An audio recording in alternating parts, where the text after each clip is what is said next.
ఆశ్చర్యకరుడైన యేసుక్రీస్తు ప్రశస్త నామాన ఈ రాత్రి ఇక్కడ కూడి ఉన్న దేవుని బిడ్డలైన మీకందరికీ, అలాగే విశ్వాస వాక్కు అనే ఆధ్యాత్మిక కార్యక్రమాన్ని వీక్షించుచున్నటువంటి మా శ్రోతలైన మీకందరికీ కూడా ప్రభు అయిన యేసుక్రీస్తు నామములో అందరికీ హృదయపూర్వకమైన ప్రేమ వందనాలు. ఎలా ఉన్నారు? బాగున్నారా? మీరు బాగుండాలని మానక మా అనుదిన ప్రార్థనలో మీ యొక్క సమస్యల కోసం ప్రతి దినము ప్రార్థన చేయుచున్నామనే విషయాన్ని మీకు జ్ఞాపకం చేస్తూ ఉన్నాను. చేస్తున్న ప్రార్థన ద్వారా దేవాది దేవుడు మీ కుటుంబాలలో, మీ వ్యక్తిగత జీవితాలలో, మీరు చేస్తున్న ఉద్యోగాలలో, మీరు చేస్తున్న వ్యాపారాల్లో, మీ చేతి పనులలో దేవుడు ఏదైనా ఒక అద్భుతాన్ని చేయబోతున్నాడు అనే విషయాన్ని నేను జ్ఞాపకం చేస్తూ ఉన్నాను. ఆమేన్. మంచిది. దైవ జనాంగమా, దేవుని బిడ్డలారా, ఇంకేమీ ఆలస్యం చేయకుండా దేవుని వాక్యాన్ని మనము ధ్యానం చేసుకుందాం. దయచేసి మీరు అటు ఇటు తిరగకుండా మీ బైబిల్ చేత పట్టుకుని శ్రద్ధగా కూర్చుని దేవుని మాటలు వినాలని ప్రభు పేరిట ప్రేమపూర్వకంగా మీ అందరికీ నేను మనవి చేస్తున్నాను. దేవుని బిడ్డలారా, మనము ప్రతి దినము ధ్యానిస్తూ ఉన్నాం. కొరింథీయులకు రాసిన మొదటి పత్రికలో నుంచి మనము ధ్యానం చేస్తున్నాం. ఈరోజు 13వ అధ్యాయాన్ని మనము ధ్యానించుకోబోతున్నాం. ఇంకా నేను డైరెక్ట్గా దేవుని వాక్యంలోనికి వెళ్ళబోతున్నాను. పరిశుద్ధ గ్రంథమైన బైబిల్లో ప్రేమ అనే మాటకు ఒక అధ్యాయం ఏదైనా ఉందయా అని అంటే ఉంది. అదే అపోస్తలుడైన పౌలు కొరింథీయులకు రాసిన మొదటి పత్రిక 13వ అధ్యాయం అంతా కూడా పౌలు గారు ప్రేమను గురించి ప్రస్తావించాడు. దైవ జనాంగమా, దేవుని బిడ్డలారా, ఏమండి, ఈ ప్రేమను గురించి, ప్రేమ అనేది చాలామంది లోకానుసారంగా తీసుకుంటారు. పరిశుద్ధ గ్రంథమైన బైబిల్లో 4 రకాలైన ప్రేమలు ఉన్నాయి. అన్నిటికంటే విలువైనది ఈ లోకంలో ఏదంటే అగాపే ప్రేమ. ఆమేన్. మన కొరకు మరణించిన ప్రేమ. ఆమేన్. కడ వరకు ఆదరించే ప్రేమ. ఆమేన్. ధరలలోని ప్రేమలన్నీ స్థిరము కావు, కరిగిపోవును, కానీ క్రీస్తు యేసు కల్వరి ప్రేమ మనలను కడ వరకు ఆదరిస్తుంది. ఆమేన్.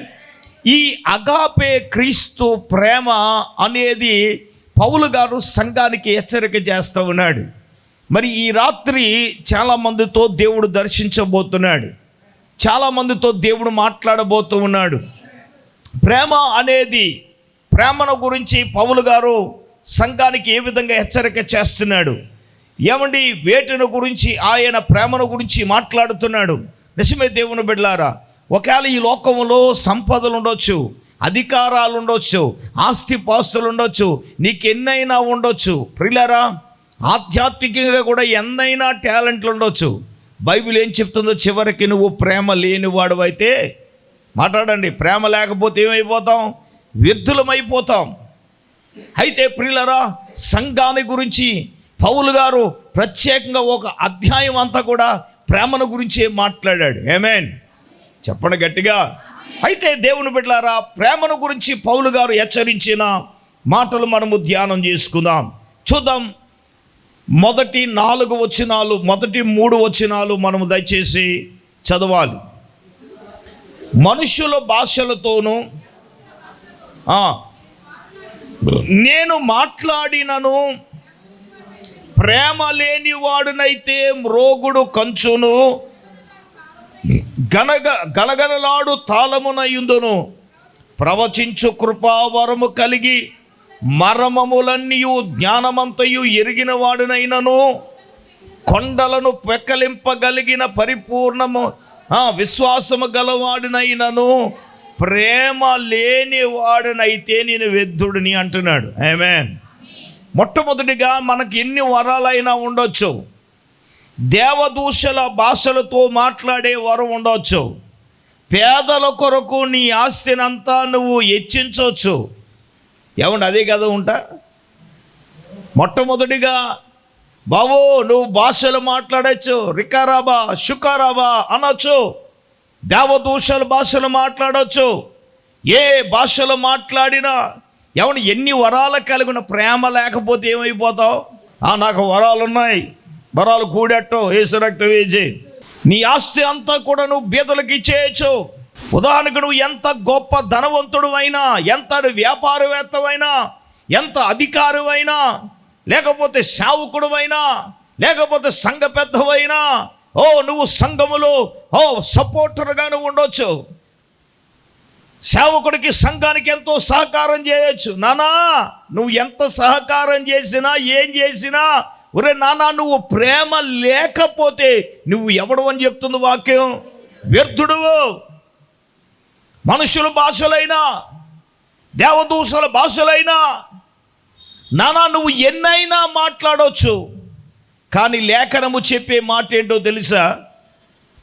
ప్రేమ లేకపోతే నువ్వెవడవు, వ్యర్థుడవే. ఎంత గట్టిగా హెచ్చరిస్తున్నాడు పౌలు గారు. కొండలను పెకలింపగలిగే విశ్వాసం నీకు ఉండొచ్చు, ప్రవచించే కృపావరం కలిగి మర్మాలన్నీ జ్ఞానమంతయు నువ్వు ఎరుగుండవాడవచ్చు. నానా ప్రేమ గనక నువ్వు లేకపోతే నువ్వు ఎవడు అని చెప్తుంది, వ్యర్థుడవు అని పౌలు గారు హెచ్చరిస్తున్నాడు. దైవ జనాంగమా, దేవుని బిడ్డారా, ఇక్కడ కూరి ఉన్న వారిలో కానీ, టీవీ ముందు కూర్చుని వాక్యం వింటున్న వారితో కానీ, నానా నీకు ధనవంతుడు అవ్వచ్చు, నువ్వు అధికారు కావచ్చు, ఎంతైనా నీకు టాలెంట్లు ఉండవచ్చు. నేనేమంటాను, ఎన్ని కలిగి ఉన్నను నువ్వు ప్రేమ లేకపోతేవే, ఆ ప్రేమ లేకపోతే నువ్వెవడు వ్యర్థుడవే, వ్యర్థమే. ఏమంటే ఇంత కఠినంగా పౌలు గారు ఎందుకు హెచ్చరిస్తున్నాడంటే, చివరికి మిగిలేవి మూడే అని చెప్పాడు. 1 విశ్వాసము, 2 నిరీక్షణ, 3 ప్రేమ అన్నాడు. కానీ వాటిల్లో శ్రేష్టమైనది ఏమని చెప్పాడు? మాట్లాడాలా? వాటిల్లో శ్రేష్టమైనది ఏమని చెప్పాడండి? ప్రేమ అనే చెప్పాడు కదండి. చాలామంది ప్రేమ అనే అర్థాన్ని మార్చేస్తున్నారు, ప్రేమ అనే మాటకి అర్థమే పొరపడుతున్నారు. నేను ఒక మాట చెప్తాను, ప్రేమ అనగానే యేసయ్యలాగా ప్రేమించిన ఎవరు లేరు, ఉన్నారా? నేను ఈ లోకమును ఎంతో ప్రేమించాను అన్నాడు ఆయన. ఆయన ఎంతగా ప్రేమించాడు తెలుసా? మన పాపముల కొరకు మరణించే అంతగా. ఒకసారి చదవండి, 1 యోహాను పత్రిక 4వ అధ్యాయం 9-10 వచనాలు చదవండి. ఓకే. తన అద్వితీయ కుమారుని లోకములోనికి పంపాను.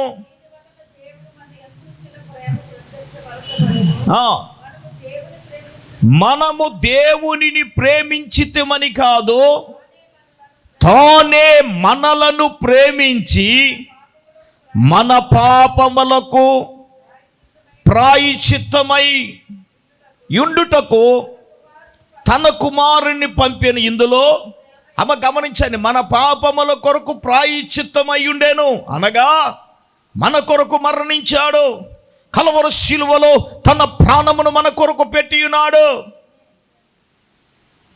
ప్రాణాంత పెట్టేగా యేసయ్య మనం ప్రేమించాడు. నేను నిన్ను ప్రేమిస్తున్నాను అంటాడు. త్యాగంలో ఉండాలి, ప్రేమలో ఏముండాలి? త్యాగంలో ఉండాలి. త్యాగము లేనిది, సాక్రిఫైస్ లేకపోతే త్యాగం ఉండాలి. ప్రేమలో త్యాగము లేకపోతే అసలు ప్రేమే కాదు అది. అయితే దేవుని బిడ్డలారా, నువ్వు ఏదైనా చేయొచ్చు నానా. నువ్వు బీదలకు సహాయం చేయొచ్చు, ప్రేమ ఉందా? ప్రేమ లేకుండా నువ్వు సహాయం చేస్తే సుఖమేంటి చెప్పండి? పీకి దాగా పెట్టి నెత్తి మీద గుద్దినట్టు అది. ఏసు రక్తమే చేయు. పీకి దాగా పెట్టి ఒకటంటే ఏం చేశాడంట? నెత్తి మీద గుద్దాడంట. అలాగుంటుంది ప్రేమ లేకపోతే నువ్వెన్ని చేసినా. మనోళ్ళకి ప్రేమలు కారిపోతూ ఉంటాయి, ఇలా ప్రేమలు తగలయ్యి. ఏసు రక్తమే చేయు. సరే, ఆటల గురించి కాదు కానీ కొరింథీ రాసిన పత్రికలో ప్రేమకు ఉన్నటువంటి నిర్వచనాల గురించి ధ్యానం చేస్తే సుమారుగా 11-12 విషయాలు మనకి ఆ పరిశుద్ధాత్మ దేవుడు తెలియజేస్తున్నాడు. ఒకటిది, నువ్వు ప్రవచనాల వారు ఎన్ని వరాలున్నా, నువ్వు పేదలకు ఎంత సహాయం చేసినా, నీవు గనక ప్రేమ లేకపోతే నువ్వు వ్యర్థుడివి. Point number 1. రెండవదిగా మనం చూసినప్పుడు ప్రియులారా, త్వరగా మనం వెళ్దాం. 4వ వచనం మొదటి లైన్ చదువుదాం. ప్రేమ దీర్ఘకాలము సహించును. ఆమేన్. రెండవది ప్రేమ ఏం చేస్తుందటండి? చెప్పండి. దీర్ఘకాలము సహించేది. యేసయ్య ప్రేమను మాదిరిగా తీసుకుంటే ఏమండి, ఆయన దీర్ఘకాలం సహించాడు అంటే ఆయన సహించాడు కాబట్టి ఈ రోజున మనకు రక్షణ వచ్చింది. అవునా కదా? నేనేమంటానంటే, భర్తలు రక్షించబడాలంటే భార్యలు దైవికమైన ప్రేమ కలిగి దీర్ఘకాలం ఏం చేయాలి? సహించాలి. ఏం సార్, ఏం సహించాలి? తిట్టినా సహించాలి. అనరాని మాటలు అంటారు. ఆడొక 2 గుక్కలు మింగొస్తాడుగా బాబు, ఆడు ఎరగడు కాబట్టి ఆడు ఏదో మాట్లాడతాడు. దీర్ఘకాలము సహించేవాడు ఒకరొక రోజుకి నీ సహనము చూసేవాడే మారిపోతాడు. చప్పట్లు కొట్టండి గట్టిగా, కొట్టండి గట్టిగా. అది నీ బిడ్డలకు కావచ్చు, అంటే నీ భర్త కావచ్చు, ఎవరైనా కావచ్చు. నువ్వు సహించుకుంటే నీ సహనాన్ని చూసి ఏమవుతారు? మాట్లాడతలేదు ఏంటండి, మారిపోతారు కదా. ఇప్పుడు యేసయ్య ప్రేమ మాదిరి తీసుకుంటే ఈరోజు భర్తలు మార్చొచ్చు, బిడ్డల మార్పు కొరకు కొంతమంది భార్యలు దీర్ఘకాలము ఎదురు చూస్తున్నారంటే, నిజంగా చెప్తున్నాను, ప్రేమ దీర్ఘకాలము సహిస్తుంది. మన మధ్యన ఒక ఆవిడ అంటా ఉంది, ఒక చోటకి వెళ్తే, అయ్యగారు నేను వీడితో 20 ఏళ్ళ నుంచి పడుతున్నానండి, ఇవాళ మారుతాడు రేపు మారుతాడని నేను సహించుకుంటున్నానండి.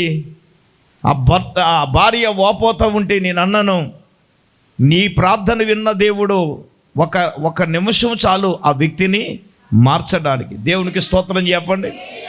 నేను అంటాను, ఇక్కడ సహించేవారు లేరండి? కుళ్ళి మాటలు అంటుంటే సహించట్లేదా? ఏమంటే మనకు రోషం పుట్టే మాటలు అన్నప్పుడు మనం సహించుకోవట్లేదా? ఇక్కడ చాలామంది సహించుకుంటున్నారు. వ్యతిరేకంగా మాట్లాడినా, నష్టాలు కలిగించేటట్టుగా చేసిన ఇదంతటికి కారణం ఏంటో తెలుసా? దైవికమైన ప్రేమ ఉంటే దీర్ఘకాలం మనం ఏం చేయగలము? సహించగలము. కష్టాలకైనా, ఇబ్బందులకైనా, ఇరుకులకైనా, మన దైనందిన జీవితంలో మనకు ఎదురయ్యే ఎన్ని పరిస్థితులు మనలను ఆవరించినా, ఎన్నించినా, మనలో నిజంగా దైవికమైన ప్రేమ ఉంటే ఏమంటే దీర్ఘకాలం ఏం చేస్తాం? మనం సహిస్తాం. ఆమేన్. ఆ సహనం ఉండాలిగా. దైవికమైన ప్రేమలో ఉంటే సహనం వస్తుంది. మాటలన్నా, నిందలన్నా, చేయకూడని పని చేసేవన్నా, వెళ్ళకూడనిది వెళ్ళేవన్నా, ఎన్ని ప్రతికూల పరిస్థితులు మన జీవితంలో ఎదురైనా క్రీస్తు ప్రేమ ఉందో చూసారో, ఆ ప్రేమ మనల్ని ఏం చేస్తుంది? అన్నిటినీ సహించుకునేటట్లుగా చేస్తుంది. హల్లెలూయా. ప్రేమ లేనోడికి సహనం ఉండదు. మాట అంటే పడలేడు, కోడి పుంజల లేచిపోతాడు, రక్తం వేచేయి. ఈ మధ్యన ఆడవాళ్ళు కూడా లేచిపోతున్నారు. హల్లెలూయా. నిజమే, దైవికమైన ప్రేమ ఉంటే సహనం ఉండాలిగా, ఓర్పు ఉండాలిగా. సార్ ఎక్కడుంది సార్ అంటే, మరి యేసు ప్రభు వారు మనల్ని ప్రేమిస్తానని ఏం చేశాడండి? కలవరి శిలువలో సహించాడు కదా. మరి పాడేస్తా కదా, నోరు తెరువ లేదా ఏ ప్రేమ. నోరు తెరువ ఆయన, నువ్వు కాదు. హల్లెలూయా. బదులు పలికాడా? మరి సహించుకున్నాడు కాబట్టి ఆయన చేశాడు. మనకి ఎక్కడున్నాయి? ఏదైనా అనేసి ఊరుకోవాలి.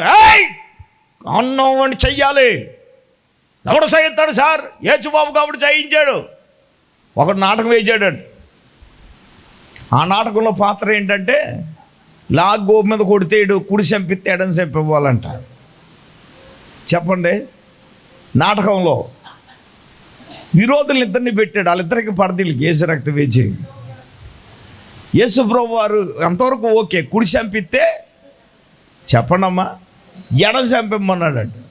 ఇడిచ్చిన తర్వాత అంతే. ఇంక ఇడేం చేశాడు తెలుసా? ఆ చెంప ఈ చెంప దెబ్బ తిని కొట్టును చింతకాయ పచ్చడి చేసేసాడంట.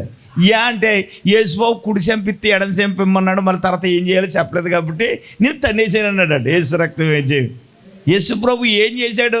సహించుకున్నాడు సార్. కొరడా దెబ్బలను సహించాడు. మోము పైన ఉమ్ము వేస్తే సహించాడు.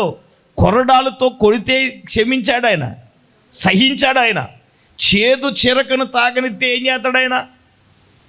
ఇప్పుడు క్రీస్తు ప్రేమలో దీర్ఘకాలము సహించాడంటే మనకు మాదిరి ఎవరంటే యేసయ్యే. దైవికమైన ప్రేమలో నువ్వు ఆ సహనాన్ని కలిగి ఉంటే, ఆ ఓర్పును నువ్వు కలిగి ఉంటే, యాకోబు అంటాడు కదా, యోబు యొక్క సహనమును గురించి మీరు ఎరుగుదురు కదా అని యాకోబు తన పత్రికలో రాశాడు. అవునండి. ఈ రోజున ప్రేమలో ఏముంటుంది? దీర్ఘకాలం ఏం చేస్తుంది? సహిస్తుంది. నేనేమంటానంటే, ఆ సహింపే నీ జీవితానికి ఒక గొప్ప మార్పు, నీ భర్తకు ఒక గొప్ప మార్పు, నీ పిల్లలకు ఒక గొప్ప మార్పు, నీ వ్యవస్థలే మారడానికి ఒక గొప్ప మార్పు. కారణం ఏంటి తెలుసా? ఈ లోకములో దేని ద్వారా జయించలేనిది నా యేసయ్య ప్రేమ ద్వారా జయించాడు. స్తోత్రం చెప్పండి, ఆమేన్. చెప్పండి, ప్రేమ ద్వారా ఏం చేశాడు? గట్టిగా చెప్పండి. అందుకే నేను ఎవరితో చెప్తాను, అమ్మా మన మాటల ద్వారా ప్రేమను పెంచాలి, కానీ మాటల ద్వారా ప్రేమను ఏం చేయకూడదు, చంపకూడదు అని చెప్తాను. ఏం చేయాలా? మాటల ద్వారా ప్రేమను ఏం చేయాలి? పెంచాలి, కానీ మనుషుల్లో ఏం చేయకూడదు, చంపకూడదు. ఇది తథ్యం. అది మనం గమనించాలి ఈ విషయాన్ని. ఈ రోజున చాలామంది మాటల ద్వారా ప్రేమలు ఏం చేస్తారని చంపేస్తారు. ఇంకా ప్రేమలు ఎక్కడవుతాయి? నోరు ఉంది కదా అని మాట్లాడితే, ఎంత కొత్త అంత మాట్లాడితే ప్రేమలు ఏమవుతాయి? మరి నేను చూడొద్దా? నేను చూడాలంటే ఎలా చూస్తారు? కాల్లో బలం ఉంటుంది, ఏటేళ్ళ కాలం ఉంటుందా? ఏ మాట్లాడరెడ్డి? అసలు ప్రేమ అనేది ఉంటే సహిస్తుంది. ఆ సహింపు అనేది బైబిల్ ప్రకారంగా పౌలు చెప్పే మాట ఏంటంటే, క్రీస్తు ప్రేమను నువ్వు కలిగి ఉంటే నువ్వు సహించాలి అన్నాడు. బాబు నేను ఎన్నిటిని సహించాలి సార్ అంటే, నువ్వు ఎన్నిటినైనా సహించాలి. ఆ సహింపు నీలో, నాలో, మనలో ఉండాలి.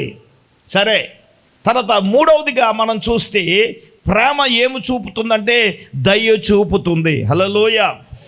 సమయం లేదు కాబట్టి నేను ముందుకు వెళ్తూ ఉన్నాను. మూడవదిగా ప్రేమ ఏం చూపుతుందండి? గట్టిగా చెప్పండి. దయ చూపుతుంది. ప్రేమలో ఏముండాలి? దయ ఉండాలి.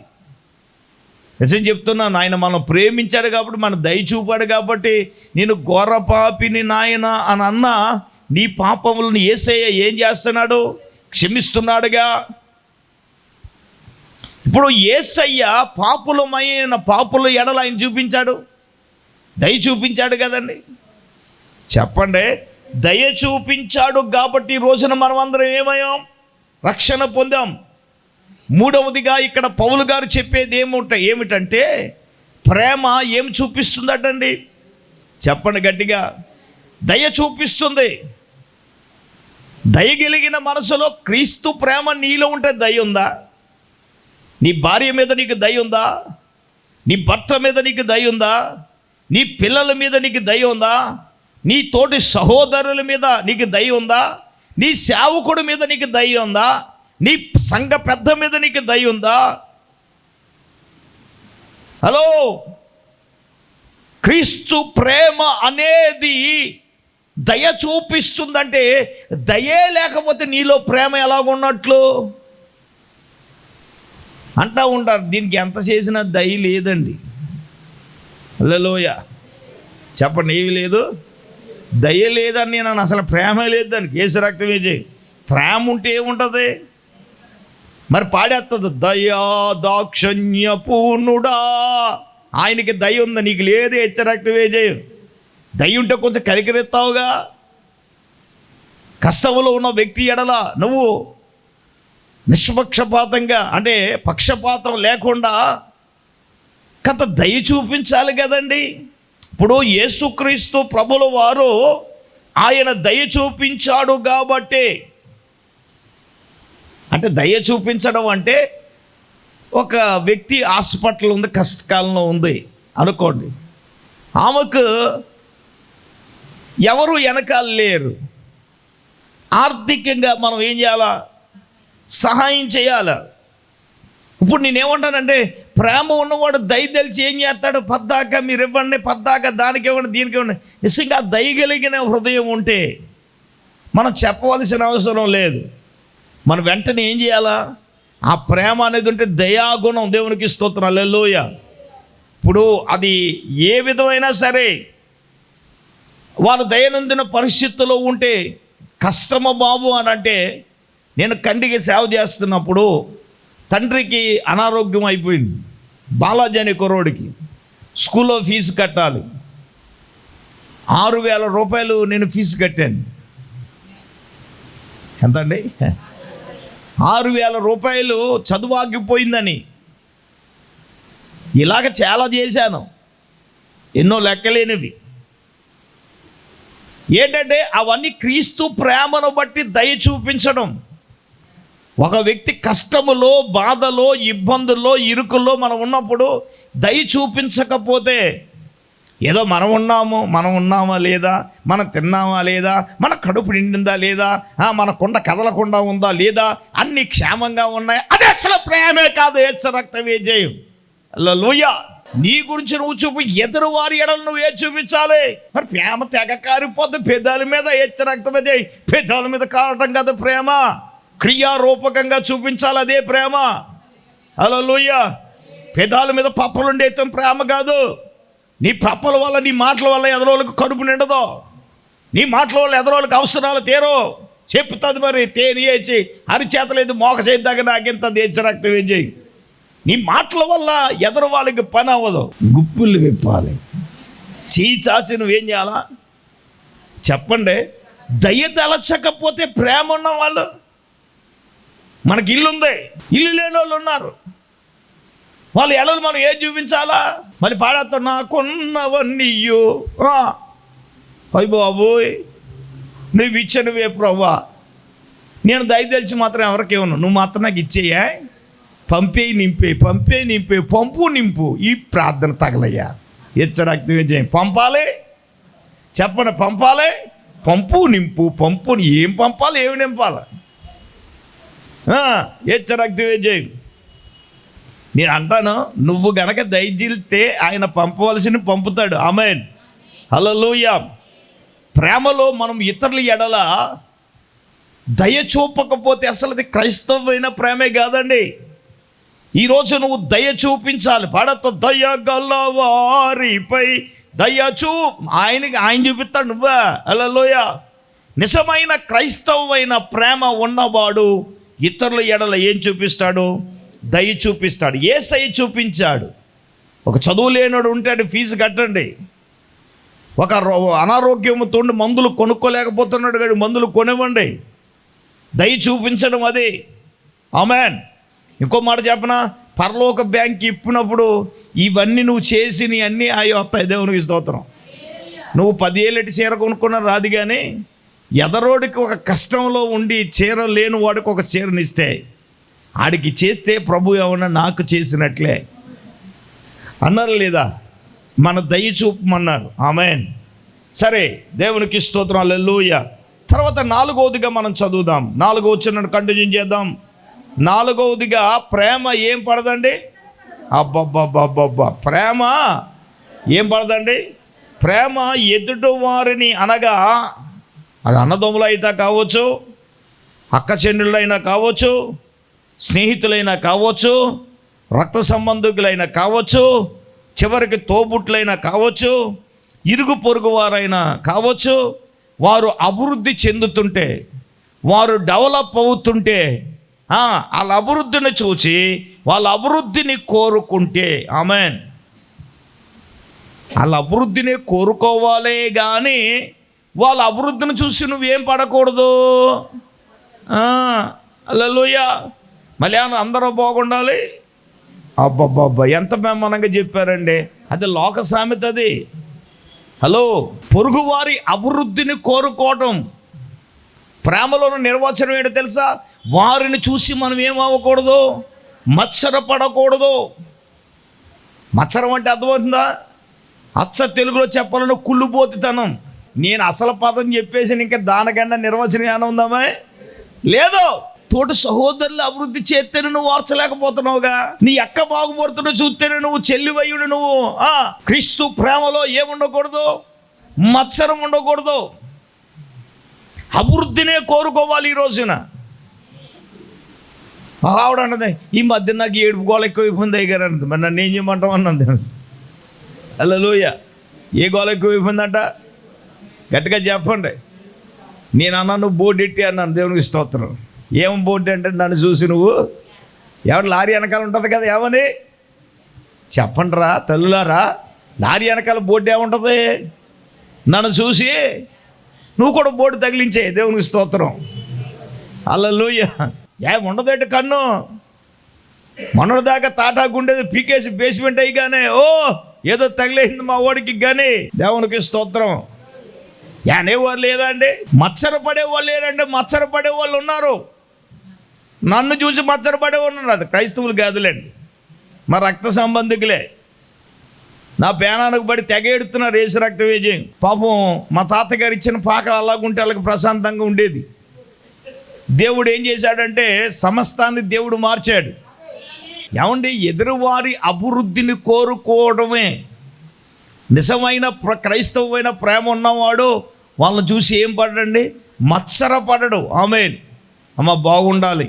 అందుకే నన్ను ఎవరు ప్రార్థన చేయమన్నా, ప్రభా కలిగి ఉన్నది ఏది నువ్వు లేకుండా కలగలేదు, నీ బిడ్డలకి ఇచ్చావు నాయన, అందుని బట్టి నీకు వందనాలు, ఇంకా వీళ్ళకి ఏం కావాలో వాళ్ళకి ఇవ్వండి నాయన అని హృదయపూర్వకంగా మనఃపూర్వకంగా మనస్ఫూర్తిగా నా బిడ్డలు ఏమి కొనుక్కున్నా ఏం చేసినా నేను ఆనందపడతాను. దేవునికి స్తోత్రం. గట్టిగా చెప్పండి హల్లెలూయా. ఇందాక ప్రార్థనలో ప్రభువా మా బిడ్డలు బాగుండాలి, వ్యాపారాలు బాగుండాలి, ఏమంటే వారి వ్యవసాయాలు బాగుండాలి, మీరు బాగుంటేనే మేము బాగుంటాం. ఆమేన్. సేవకుడు అనేవాడు విశ్వాసుల యొక్క బాగు కోరాలి, బాగుండాలని ప్రార్థన చేయాలి, వాళ్ళని చూసి ఆనందించాలి. ఆమేన్, ఆమేన్. అది నిజమైన దైవికమైన ప్రేమలో ఏముండదండి? మత్సరం ఉండదు. ఏముండదు? నువ్వు మత్సర పడుతున్నావు అంటే ఒకవేళ దైవికమైన ప్రేమ లేదేమో. బైబిల్ చెప్తుంది మత్సరము ఎముకలకు, చెప్పండి, మత్సరము వాక్యం అలాగే ఉంది కదా. మత్సరము ఎముకలకి ఏంటంట? అందుకే కులుబోతనం అన్నాను కదా. అదే మరి దేవునికి స్తోత్రం ఉంది కదా. సామెతల గ్రంథంలో ఏముంది? మత్సరము ఎముకలకు. చదువు తల్లి, వాక్యం చదువు. గట్టిగా దేవునికి స్తోత్రం చెప్పండి, గట్టిగా చెప్పండి అందరూ. హల్లెలూయా. 14వ అధ్యాయం 30వ వచనం చదవండి. సాత్వికమైన మనసు శరీరానికి జీవము, మత్సరము ఎముకలకు కుళ్ళు. అబ్బాయి, ఇందాక నేను నిర్వచనం చెప్పాను కదా. కుళ్ళు అంటే వార్చలేనితనం. నేనేమంటానంటే మత్సరం అంటే మనం అభివృద్ధిని కోరుకోవడం. ఆమేన్. మరి పైపచ్చికి మనం ఏమంటా ఉంటాయి? అందరూ బాగుండాలి. మరి వాళ్ళు బాగుంటే చూసి వార్చలేకపోయిన దాన్ని ఏమనాలి?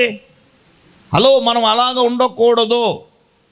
నిజమైన దైవికమైన ప్రేమలో ఏముండదని చెప్తుంది? ప్రేమ మత్సరపడదు. ఆమేన్. బాగుండాలనుకున్న వాళ్ళు ఇంకా బాగుండాలని కోరుకోవాలి. ఆమేన్. దేవునికి ఓ పెద్ద స్తోత్రం చెప్పండి.